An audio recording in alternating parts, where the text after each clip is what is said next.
Sa kakatapos lamang na event ng Touch Mobile sa Davao Crocodile Park, mayroon tayong nadiskubre isang pretty girl, isang fun girl at certified 18 na masasabi nating gustong-gusto niya makita mag-perform ang SB19, lalo na si Ken. At nag-post nga siya sa kanyang account sa Threads. Ang pangalan niya ay si Yana, na kung saan speechless siya nung nakita niya in person nag-perform, lalo na itong si Ken Suson sa Davao Crocodile Park.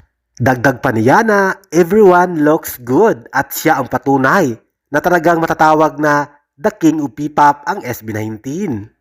The whole crowd was losing their minds because of ultimate performance ng ating the king of P-pop SB19.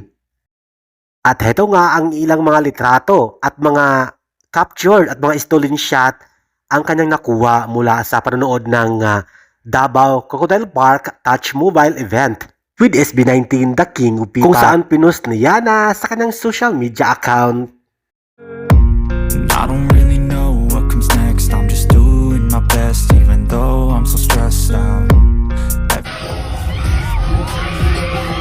Depressed when I can't seem to